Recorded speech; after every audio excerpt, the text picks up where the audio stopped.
Mateo capítulo 6, versículos 5 al 8.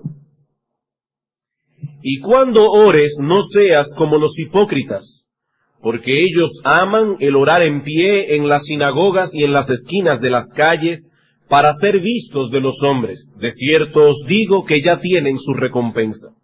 Mas tú, cuando ores, entra en tu aposento, y cerrada la puerta, ora a tu Padre que está en secreto, y tu Padre que ve en lo secreto, te recompensará en público. Y orando, no uséis vanas repeticiones, como los gentiles, que piensan que por su palabrería serán oídos. No os hagáis, pues, semejantes a ellos, porque vuestro Padre sabe de qué cosas tenéis necesidad antes que vosotros le pidáis. Alguien escribió en una ocasión que la oración es, sin lugar a dudas, la actividad más elevada del alma humana. El hombre, dice este autor, nunca es más grande que cuando de rodillas se halla frente a frente con Dios. Cuando un cristiano ora, está reconociendo su pequeñez y al mismo tiempo la grandeza de Dios. Está reconociendo su impotencia y al mismo tiempo su plena confianza de que Dios es suficiente. Cuando un cristiano ora, se está apartando de todo para estar a solas en comunión con Dios.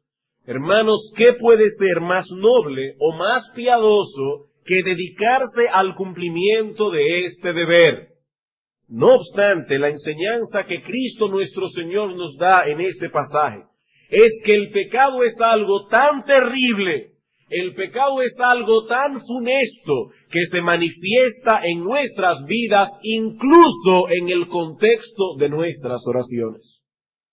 El Señor Jesucristo presupone en este texto que acabamos de leer que todo cristiano ora. Él dice, cuando oréis, Él presupone que si eres un creyente, orarás. Pero nos advierte al mismo tiempo que no todo el que ora es creyente. Él presupone que todo cristiano ora, pero no presupone que todo el que ora es cristiano. También los hipócritas y los paganos oran. Y lo que es peor aún, el Señor nos dice aquí que si nos descuidamos podemos caer, los creyentes, en el error de orar como ellos oran.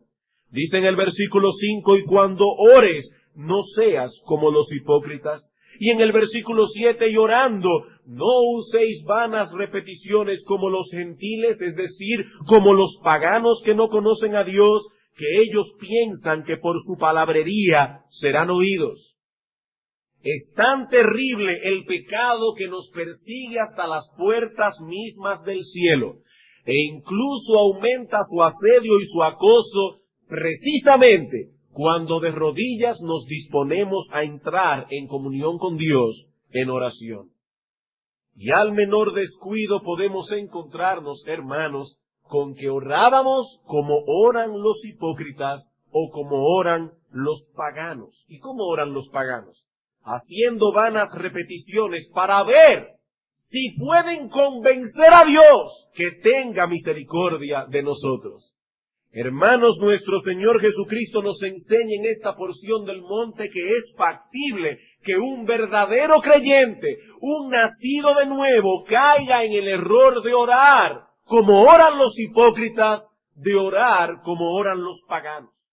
Ahora bien, el domingo pasado vimos que el creyente no solo encontrará resistencia durante su tiempo de oración, sino que comenzará a experimentar un fuerte asedio aún antes de dedicarse a este deber piadoso. Satanás no solo trata de estorbarnos mientras oramos, sino que intentará por todos los medios posibles obstaculizarnos para que desistamos de orar. No solo durante, sino aún desde antes, Él comienza a asediarnos en nuestra vida de oración. ¿Y cuáles son las estratagemas que usa el maligno para lograr su propósito? ¿Cuáles son los remedios que el creyente debe aplicar en tales casos? La semana pasada vimos 3 de ellos, 2 completos, el último solo pudimos comenzarlo a ver, vamos a continuarlo este domingo. No volveremos a repetir todo lo que vimos la vez anterior, Me voy a limitar a enumerar los encabezados para retomar nuestro tema en el punto en que lo dejamos el domingo pasado. Aunque debo recordar que estoy haciendo un amplio uso de la obra El Cristiano y su completa armadura del teólogo puritano William Gurnall. ¿Qué vimos la semana pasada? 3 cosas.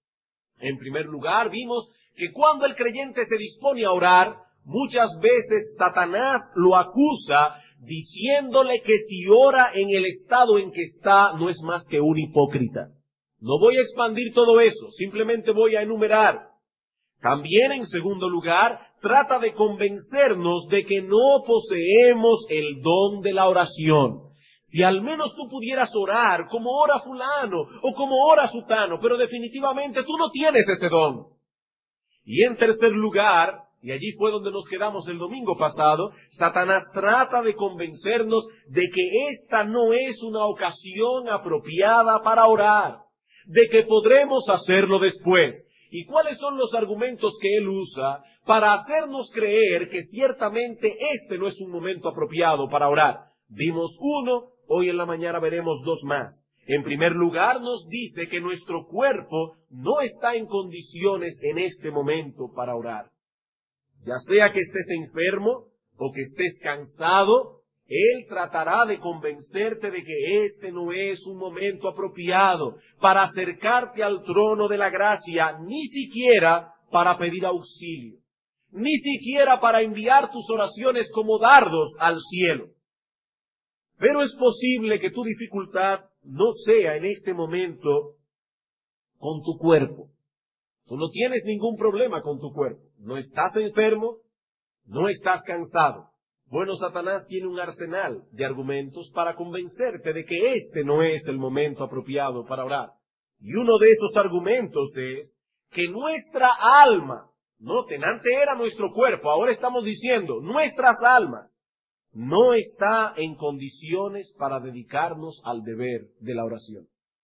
Si él no logra hacerte desistir de que dejes de orar por causa del problema o dificultad que hay en tu cuerpo, entonces comenzará a decirte que tu alma no está preparada en este momento para orar. Si al menos estuvieras ahora en una condición espiritual distinta, entonces hubieras podido dedicarte a cumplir con tu deber de orar en una forma más apropiada. Pero ¿cómo vas a ir delante del trono de Dios con un corazón tan frío como el que tienes?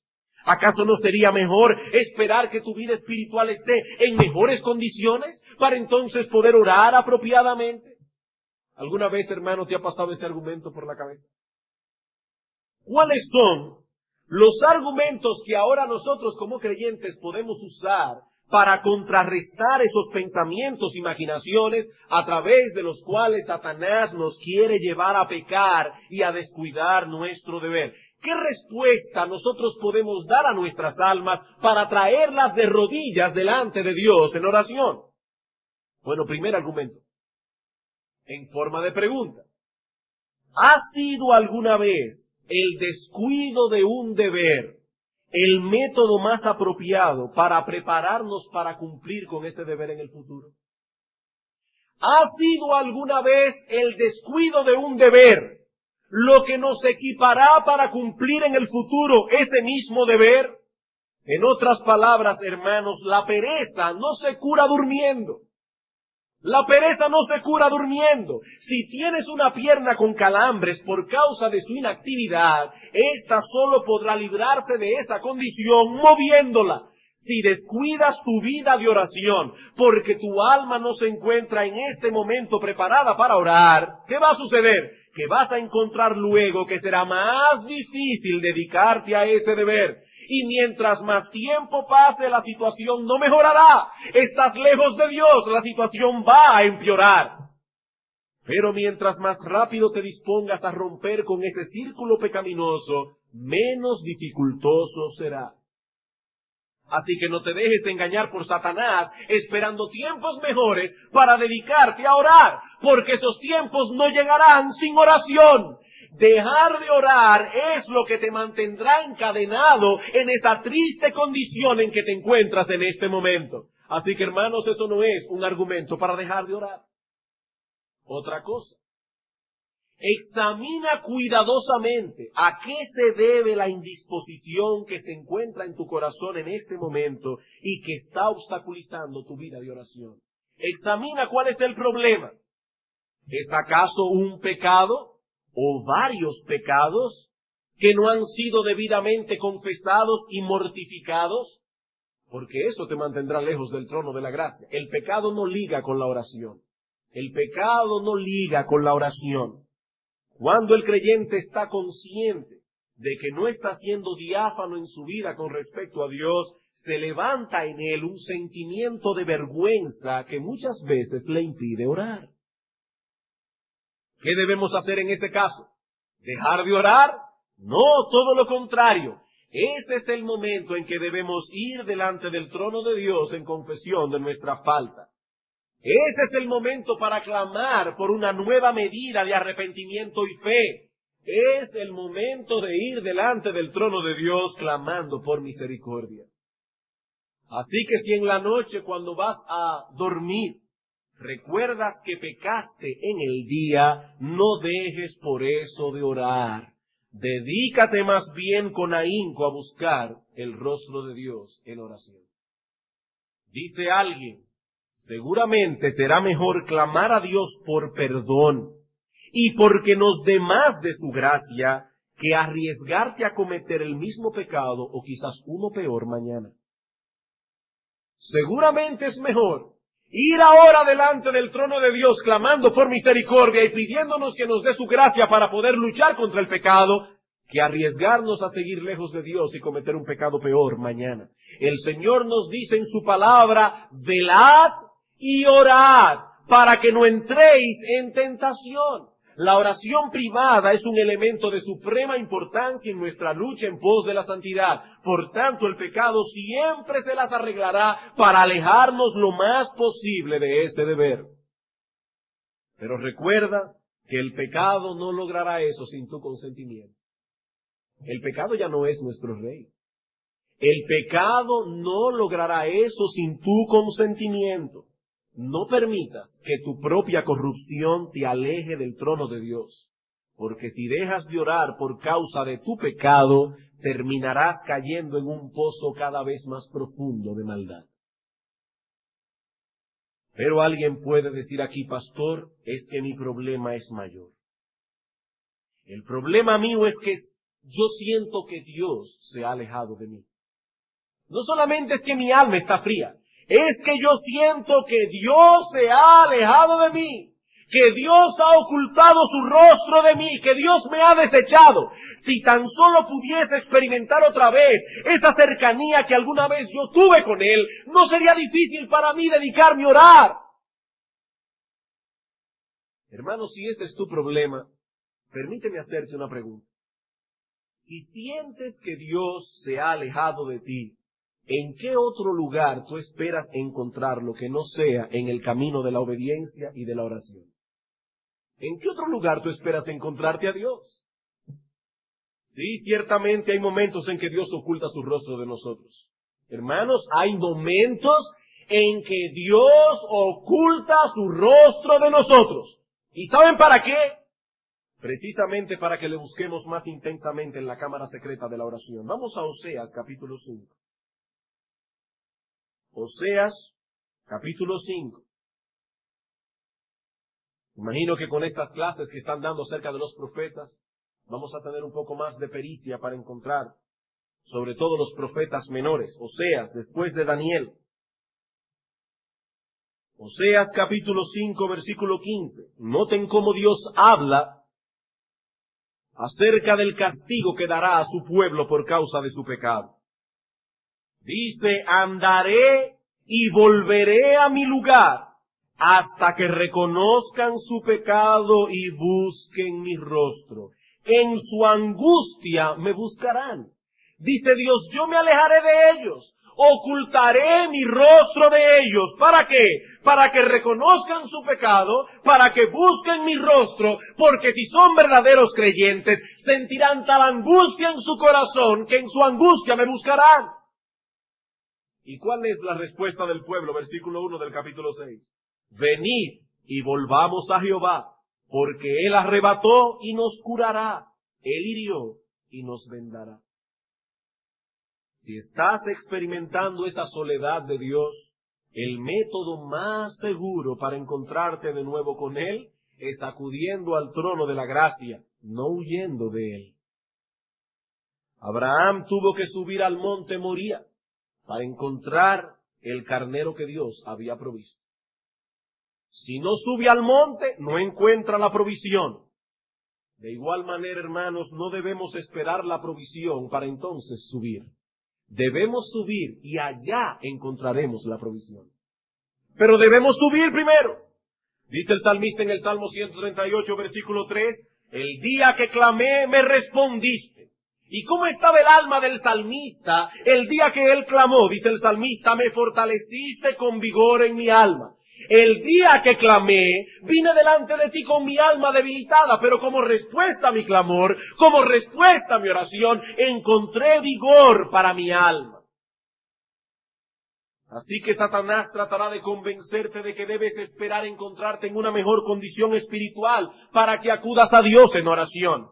Pero el Evangelio dice, en cambio, acude al trono de la gracia, no importa cuán bajo hayas caído, y mientras más rápido acudas, mejor será.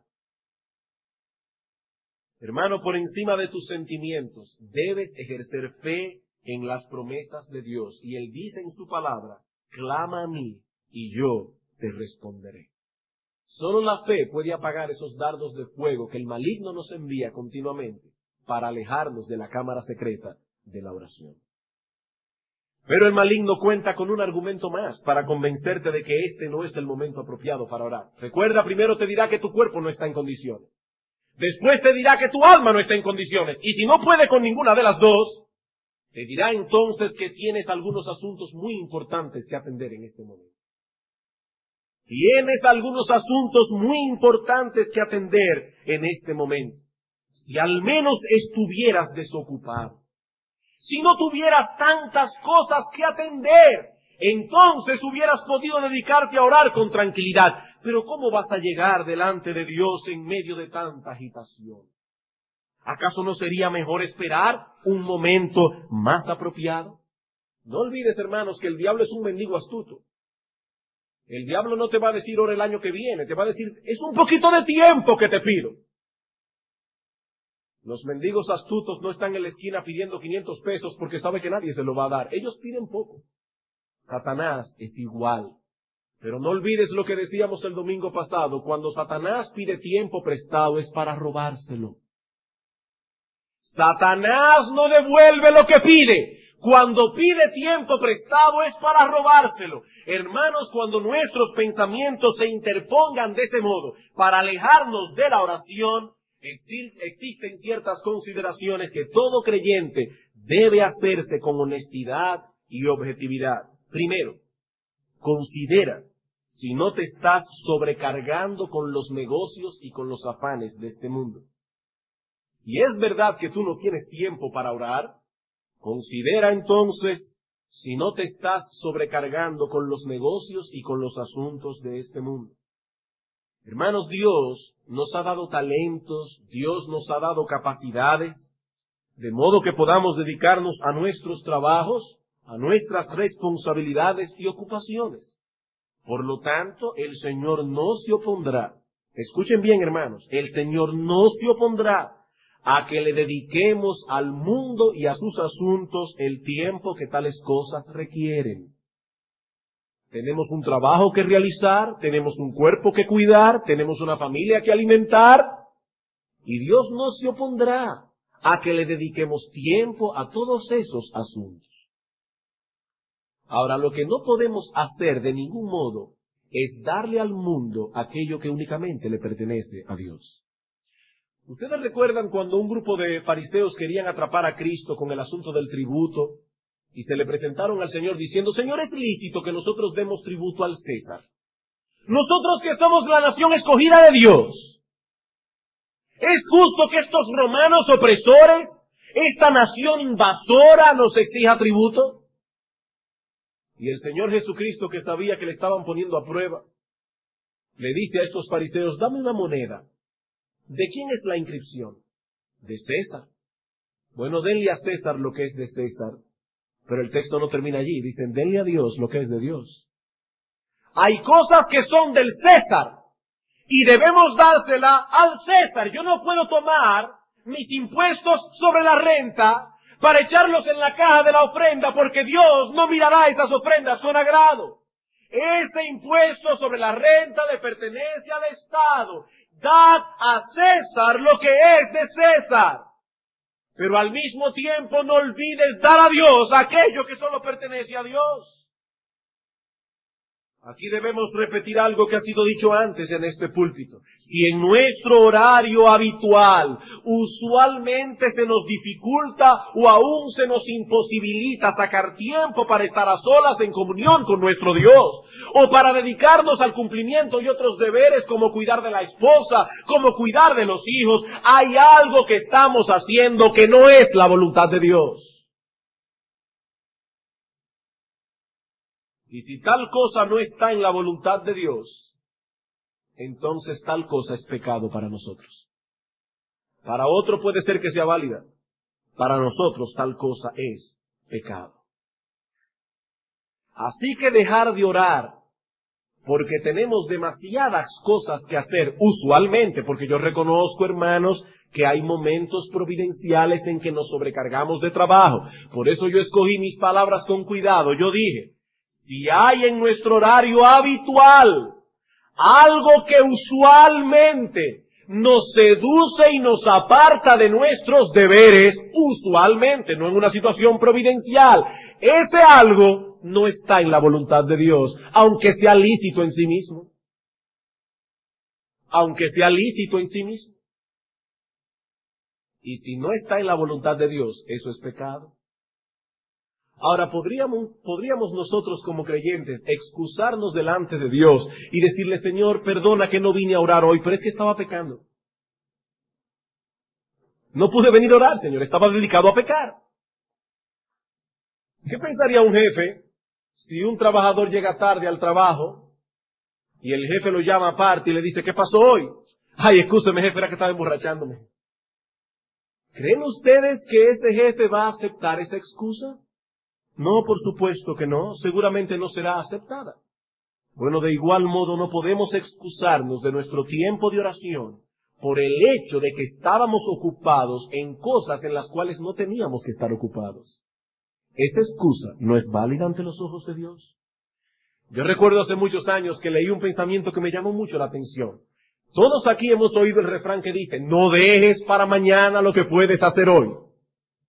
Yo leí en un libro un pensamiento muy interesante, decía, no hagas hoy lo que podrías hacer mañana. Hay mujeres que quieren arreglar la casa. Vamos a arreglar las gavetas, pero ese día quieren arreglar 25 gavetas. Hermana, no es necesario. No dejes o no hagas hoy lo que fácilmente podrías hacer mañana. Y aún los pastores deben considerar seriamente este asunto del tiempo. Debemos evaluar nuestro tiempo. ¿Saben por qué? Porque si no planificamos con cuidado, llegará un momento en que la obra del Señor nos alejará del Señor. La obra del Señor nos alejará del Señor. Y entonces comenzaremos a ser inefectivos. Por eso decía Spurgeon, aprende a decir que no, que te será más útil que aprender a hablar latín. En el tiempo de Spurgeon hablar latín era una cosa muy importante. Aprende a decir que no, que eso será más útil que aprender a hablar latín. Hay personas que no saben decir que no. Y se cargan y sobrecargan con afanes de este mundo y entonces luego no pueden orar. Considera, hermano, si no te estás sobrecargando con los negocios y afanes de este mundo. En segundo lugar, considera de qué modo puedes planificar tu tiempo para que tus asuntos y negocios no interfieran con tu piedad. Considera cómo puedes planificar tu tiempo. Cuando un hombre tiene dos cosas importantes que hacer en un mismo día, si se trata de un hombre sabio, planificará de qué modo va a poder emplear su tiempo para poder hacer ambas cosas. Todo creyente necesita sabiduría para planificar cómo él conjugará sus devociones personales, por un lado, con todas las responsabilidades que tiene en esta vida terrenal. El tiempo que has de pasar a solas con el Señor debe ser planificado. El tiempo que has de pasar a solas con el Señor debe ser planificado. ¿Y por qué digo esto? Porque muchos creyentes caen en la trampa de creer que encontrarán el momento apropiado a lo largo de su día. Ya en algún momento yo encontraré un hueco en mi horario para apartarme y estar a solas con Dios. ¿Y saben lo que ocurre usualmente? Que llega la noche y esa persona no ha podido parar ni un instante. Durante todo el día su atención ha sido atraída por una serie interminable de cosas que requerían su atención.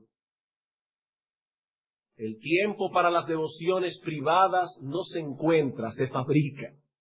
Se fabrica haciendo un análisis juicioso de mis ocupaciones particulares. ¿Cuál es el momento más apropiado para apartarme, para estar a solas en comunión con Dios? Y en base a ese tiempo planificaré mi hora de dormir, planificaré mi hora de levantarme. Ese tiempo debe ser central en la planificación de todos mis asuntos. Porque usted puede hacer un horario fabuloso. Me voy a levantar todos los días a las 6 de la mañana para orar. Pero resulta que el día anterior prendió la televisión y se quedó viendo una película hasta las 2 de la mañana. Cuando suene ese despertador a las 6 de la mañana, es más, usted ni siquiera se despertará, usted soñará que está oyendo un despertador. Ni siquiera lo va a oír.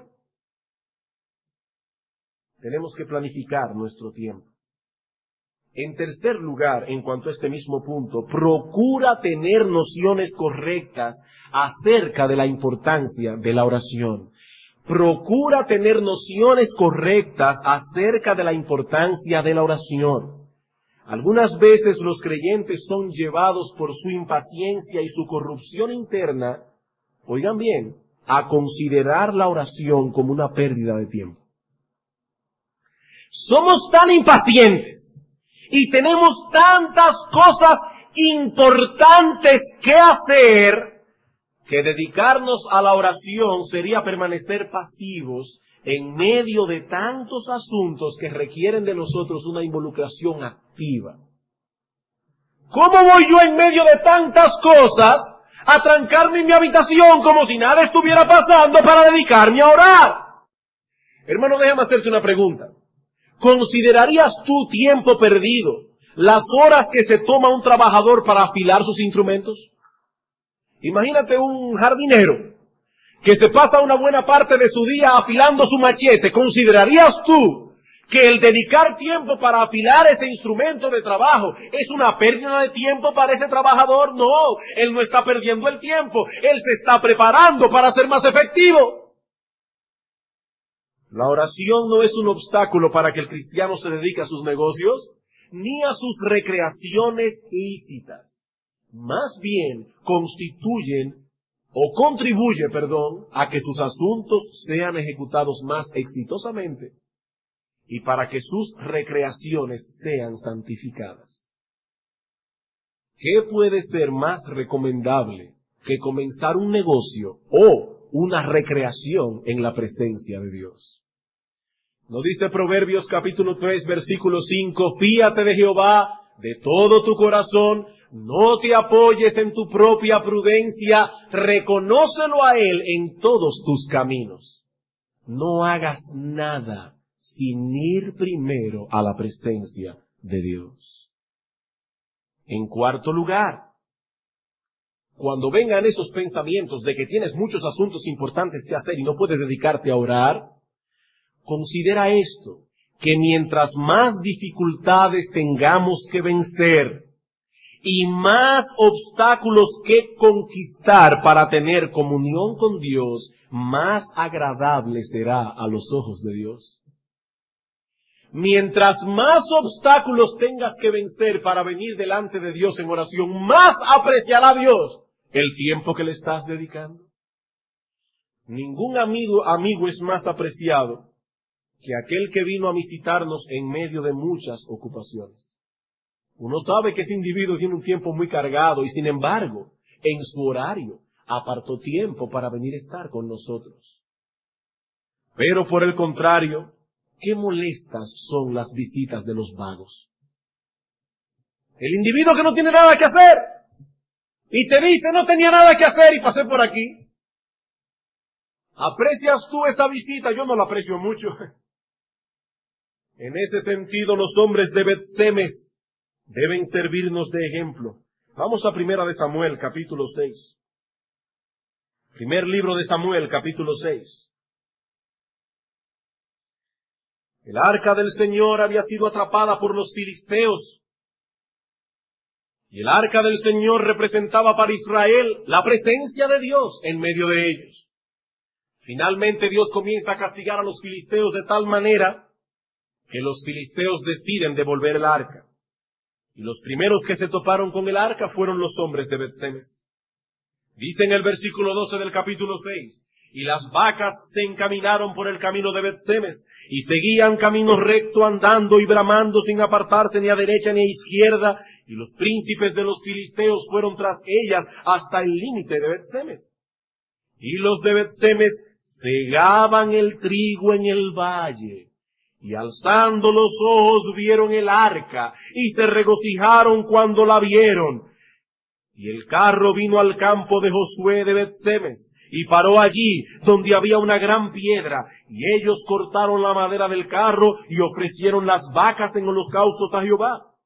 Y los levitas bajaron el arca de Jehová, y la caja que estaba junto a ella, en la cual estaban las joyas de oro, y las pusieron sobre aquella gran piedra, y los hombres de Bet-Semes sacrificaron holocaustos, y dedicaron sacrificios a Jehová en aquel día.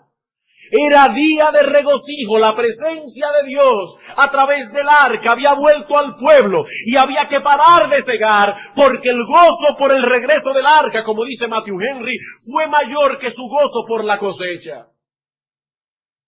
Así debemos ser nosotros también. Y en quinto lugar, considera objetiva e imparcialmente la importancia o necesidad de ese asunto que te está apartando de tu tiempo de oración.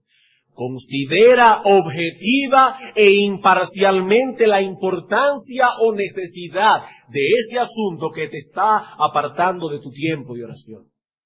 No podemos negar que hay ocasiones, hay algunos asuntos que requieren que nosotros pospongamos nuestro tiempo de oración. Imagínese que usted se va a dedicar a sus devociones privadas y escucha que la casa de al lado está prendida en fuego y su vecino está pidiendo auxilio. ¿Qué debe hacer un creyente? Decir, no, yo ahora voy a orar. Y de paso pediré que el Señor apague el fuego. No. Es su deber en ese momento pararse de sus rodillas e ir en auxilio de su vecino. Esa es una razón para posponer el tiempo de oración. Y no solo hay situaciones tan extraordinarias, hay situaciones que pueden llevar a un creyente a posponer su tiempo de oración. Está orando y su niño se cayó y está llorando, hay que ver qué le pasó. Dios es comprensivo, pero tal cosa solo debe hacerse luego de haber considerado objetiva e imparcialmente la necesidad o importancia de ese asunto. Y para que tal consideración pueda ser objetiva, he aquí, hermanos, algunas preguntas. No las voy a expandir, solamente las voy a poner para que la copien y luego se la hagan a sí mismos. En primer lugar, ¿es legítimo en sí mismo este asunto? Porque puede ser que la cosa ni siquiera sea legítima y nos está apartando de nuestro tiempo de oración. Otra pregunta, ¿es importante? Otra pregunta, ¿necesariamente debe ser hecho ahora? ¿O eso puede esperar? Otra pregunta, ¿fuimos sorprendidos por el asunto o hubiéramos podido planificar? Sí, hermanos, hay situaciones providenciales que requieren de nuestra atención y en tales casos no pecamos cuando posponemos nuestro tiempo de oración. Pero ¿saben una cosa? Aún en tales ocasiones el creyente puede enviar sus oraciones como dardos al cielo. ¿Recuerdan ustedes la escena que aparece en Éxodo 14 cuando Moisés sacó al pueblo de Egipto? De repente se encuentra con el mar rojo por un lado, el desierto por el otro y el ejército de Faraón por el otro lado. La Biblia no dice que Moisés dijo, ¡alto la acción! ¡Voy a orar! No, la acción no se iba a detener. Pero Dios le dice a Moisés, ¿por qué clamas a mí? En ninguna parte de la historia dice que Moisés clamó al Señor. Pero Dios, que escucha los latidos del corazón, sabía que sin proferir palabra Moisés estaba diciendo, Dios, socórreme. Hay momentos en que no podemos apartarnos para orar, porque la situación providencial no nos lo permite, pero hermanos, aún en esos momentos podemos enviar nuestras oraciones como dardos al cielo. Como hizo Nehemías cuando el rey lo llamó y le dijo, ¿qué tú quieres que yo haga con tu pueblo? Y dice Nehemías, este hombre de Dios, entonces oré a Dios y dije al rey. Fue casi instantáneo, Señor, dame sabiduría. Y le dijo al rey lo que tenía que decirle. Y Dios, por esa oración de Nehemías, inclinó el corazón del rey. No olviden, hermanos, que es de paganos pensar que Dios nos escucha por el tiempo que dediquemos a la oración. Hay personas que tienen esa visión pagana. Dice, no sean como los paganos, dice Cristo, que creen que por su palabrería serán oídos. Como solamente pude decirle a Dios, Señor, socórreme, Dios no me va a oír. Porque Dios está en el cielo con un reloj a ver cuánto tiempo yo dediqué a la oración. Hermanos, ese pensamiento es pagano. Ese pensamiento es pagano. No podemos tener una visión tan matemática de la oración. Tengo que orar media hora. Pero resulta que a los 5 minutos no me queda ninguna cosa que orar. Entonces comienzo a inventar para pasar media hora orando. A ver si Dios se apiada de mí. Eso es pagano. Los paganos piensan que por su palabrería serán oídos. Pero Dios no está con un reloj en el cielo para ver cuánto tiempo estuvimos de rodillas delante de Dios. Bien, hermanos, ya vimos 3 de las estratagemas que usa Satanás para que desistamos de orar. ¿Cuáles son? Nos acusa de hipocresía por orar en el estado en que estamos. Trata de convencer al creyente que no posee el don de la oración. En tercer lugar, trata de convencer al creyente de que este no es el momento apropiado para orar. Veamos ahora el último argumento. Satanás trata de desanimarnos diciéndonos que las cosas que pedimos son muy grandes y nosotros somos muy pequeños. El engaño aquí consiste en que Satanás intenta introducir en el creyente un pensamiento de duda acerca del derecho que éste tiene de ir delante de Dios y hacer peticiones tan pretenciosas.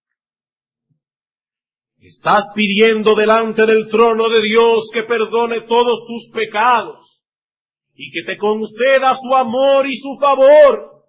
O estás pidiendo por esta o por aquella necesidad. Pero ¿qué derecho tienes tú de pedir cosas tan grandes? Esas son bendiciones que el Señor tiene reservada para ciertos favoritos, para creyentes que son más fieles que tú. Si al menos fuere fulano que estuviera pidiendo por eso, pero tú. ¿Alguna vez te ha pasado eso por tu cabeza? Hermano, cuando tus pensamientos te atormenten de ese modo y te estén impidiendo acercarte al trono de la gracia, considera los siguientes argumentos. Satanás está tratando de convencerte que tus peticiones son muy ambiciosas y de que tú eres muy pequeño. Pero cuando eso suceda, primero compara la grandeza de Dios con la grandeza de tu petición. Lo primero que debes hacer es comparar la grandeza de Dios con la grandeza de tu petición. En Deuteronomio capítulo 32, versículo 3, dice la palabra de Dios, engrandeced a nuestro Dios. ¿Significa eso que yo puedo hacer a Dios más grande de lo que es? Por supuesto que no. Lo que se nos pide aquí es que reconozcamos su grandeza, que la proclamemos y que actuemos conforme a ella. Cuando el cachorro de león se pasea confiado al lado de sus padres, él está proclamando con su actitud que él anda bien acompañado. Y le pasa un elefante por al lado, pero él no tiene miedo, porque él es el hijo del león. De igual modo el creyente debe proclamar con su actitud que su Dios es grande, que su Dios es eterno y que su Dios es todopoderoso. Y si ese es nuestro Dios, ¿qué cosa podemos pedirle que sea demasiado grande para Él? Hay cosas que no nos atreveríamos a pedírsela a una persona común y corriente, pero tal vez podríamos pedírsela a un magistrado, a una persona de importancia o a un presidente. Hay otras cosas que son tan grandes que ni siquiera a un presidente podríamos pedírsela, pero podríamos pedírsela a Dios. Hay una historia en el segundo libro de Reyes donde se dice que el rey de Siria sitió a Samaria. Y fue tan fuerte el sitio que a Samaria no podía entrar nada de alimento y el pueblo se estaba muriendo de hambre. Cuenta la historia que el rey de Israel, el rey de Samaria, se dirige a Samaria y cuando está pasando debajo de las murallas una mujer le grita: ¡Salva, rey, señor mío! ¿Saben lo que le respondió el rey? Si no te salva Jehová, ¿de dónde te puedo salvar yo? Hay cosas, hermanos, que ni un rey puede hacerlas, pero Dios sí puede hacerlas. ¿Qué nos ilustra todo esto? Que mientras más grande es la petición que hacemos, más grande es a nuestros ojos la persona a quien nos dirigimos. Cuando un creyente pide cosas grandes a Dios, está engrandeciendo a Dios. Está reconociendo que Dios es soberano, que Dios es todopoderoso y que no hay ninguna cosa que sea demasiado grande para Él, porque dice la Escritura que Él es poderoso para hacer todas las cosas mucho más abundantes de lo que pedimos o aún de lo que entendemos. ¿Es tu petición que Dios perdone tus pecados? Nunca pienses que tus pecados son tan grandes como para no ser perdonados, porque dice la Escritura que nuestro Dios se deleita en hacer misericordia y que Él es amplio en perdonar. ¿O es tu petición que Dios te libre de un pecado que te está martirizando, de un pecado que te está esclavizando? El Dios al cual estás clamando es capaz de abrir cualquier prisión de maldad.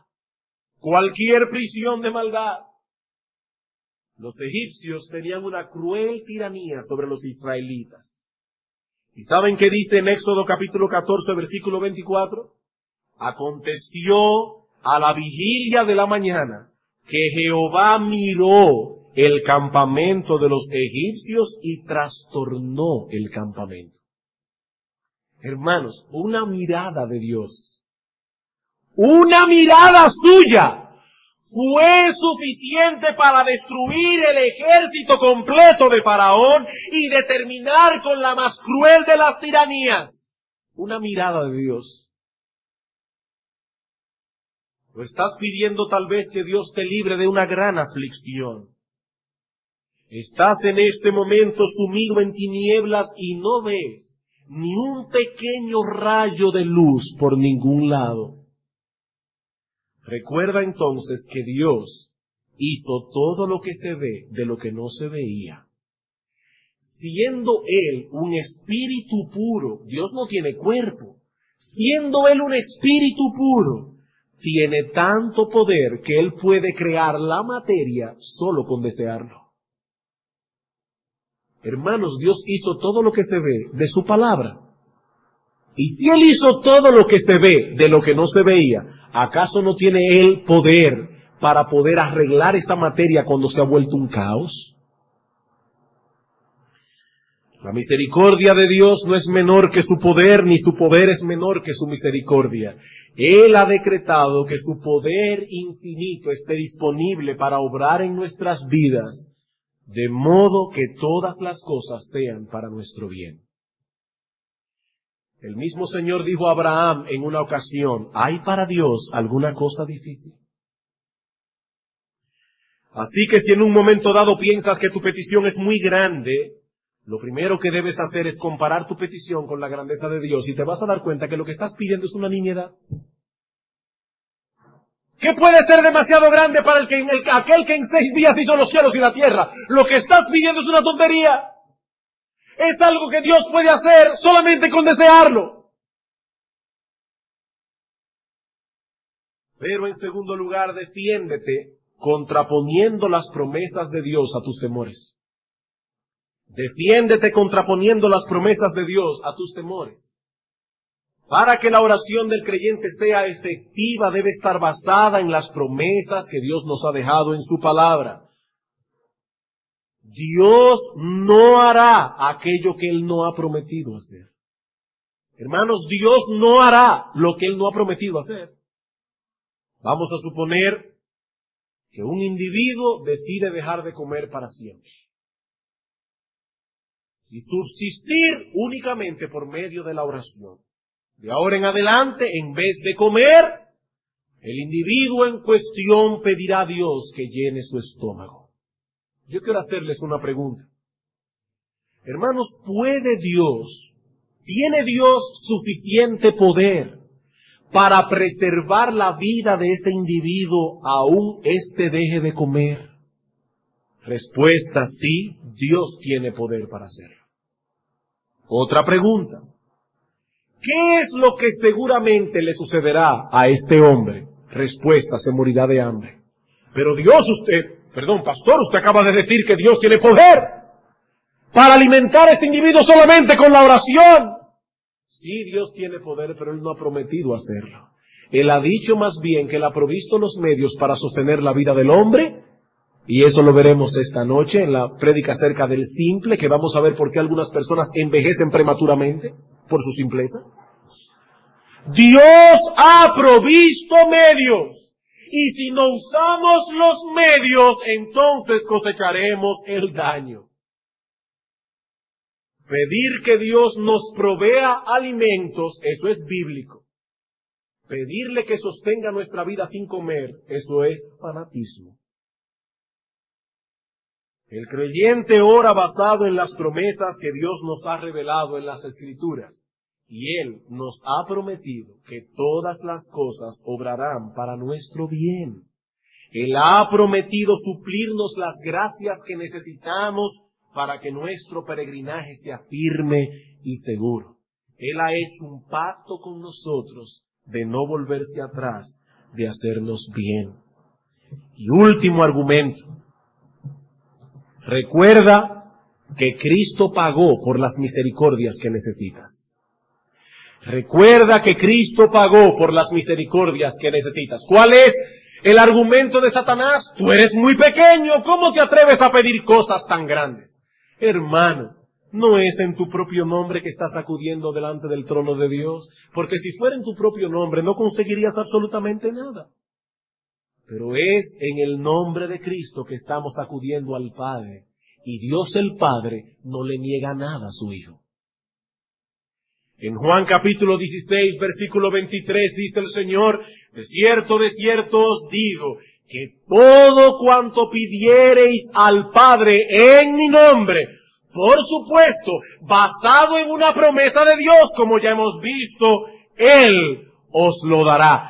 Cristo es el canal a través del cual fluyen todas las bendiciones de Dios. Todas las bondades de las cuales Dios nos hace partícipes es porque Cristo las compró para nosotros.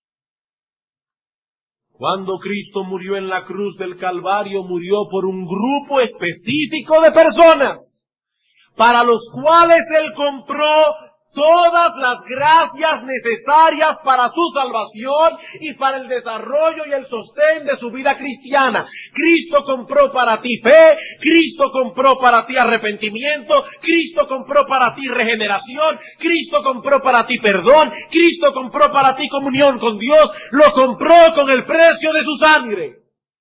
Y Dios aceptó el precio. Por tanto, cuando acudes al trono en su nombre, estás reclamando lo que Cristo compró para ti. Hay algunas personas que piensan que orar en el nombre de Cristo, es decir, al final en el nombre de Jesús, o en el nombre del Señor, o en el nombre de Cristo. No, es acudir al trono de la gracia con esa conciencia. Padre, estoy aquí pidiendo lo que Cristo compró para mí. No vengo en mi propia persona, vengo en el nombre de Cristo.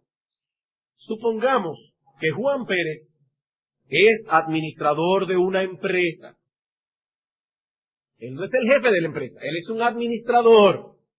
Y como tal, Juan Pérez puede firmar cheques a la cuenta de esta empresa en un banco X. Juan Pérez acude a ese banco como administrador y con un cheque de la empresa y puede retirar cualquier cosa que haya en el banco a la cuenta de esa empresa. Pero si Juan Pérez va en su propio nombre, con un cheque personal, el dinero no se lo van a dar de la empresa, sino de lo que él tenga en su propia cuenta. Cuando nosotros vamos al banco de la fe, es con cheques de Cristo. Nosotros vamos en el nombre de Cristo, para sacar de la cuenta de Cristo, porque no vamos en nuestro propio nombre, porque en nuestra cuenta no hay nada, en nuestra cuenta hay un déficit. Vamos en el nombre de Él a sacar lo que Él compró y depositó para nosotros en el trono de la gracia. Cuando el creyente acude al trono de la gracia, no lo está haciendo por sí mismo ni en sus propios méritos. Él está acudiendo en el nombre de Cristo y basado en los méritos de Él. Así que la próxima vez que vayas a orar y tus pensamientos te arrastren al terreno de la duda diciéndote, ¿quién te has creído tú que eres? Es el momento de responder, yo, nadie. Yo sé que no soy nadie y que no tengo derecho a pedir nada por mí mismo delante del trono de Dios, pero yo estoy aquí en el nombre de Cristo. Es en sus méritos que confío, no en los míos. Por eso dice Hebreos 4:16, teniendo ese sumo sacerdote, acerquémonos confiadamente al trono de la gracia y hallaremos gracia para el socorro oportuno. Bien, hermanos, he aquí los remedios que podemos usar como creyentes para defendernos de las estratagemas de Satanás. El domingo próximo vamos a entrar a estudiar la oración o el texto que aparece en Mateo capítulo 6, versículo 5 en adelante. Solo deseo recordarles para concluir que en el reino de Cristo hay una ley por la que se rigen todas las cosas. ¿Saben cuál es? Conforme a vuestra fe os será hecho. Quiere el Señor aumentar nuestra fe y por consiguiente aumentar nuestra vida de oración al escuchar estos argumentos que nos estimulan a traer continuamente nuestra causa delante del trono de la gracia y que nos estimulan a echar nuestras ansiedades sobre Él, sabiendo que Él tiene cuidado de nosotros. Vamos a orar. Bendito Señor y Dios nuestro, Jehová de los ejércitos, cuán grande es tu amor y cuán ilimitada tu misericordia. Señor, gracias por nuestro bendito Salvador. Gracias por su muerte en la cruz del Calvario. Gracias por todo lo que Él hizo para redimirnos y para que ahora tengamos libre acceso al trono de la gracia. Oh Señor y Dios nuestro, ayúdanos a través de estos argumentos, para que no nos dejemos seducir y nuestros pecados nos alejen de ti. Ayúdanos, oh Dios, para que confiados en estas verdades nos acerquemos al trono, para que podamos hallar allí la gracia para el socorro oportuno. Bendícenos en este momento y tráenos una vez más esta tarde para seguir escuchando tu palabra. Te lo suplicamos en el nombre de Jesús nuestro Señor. Amén.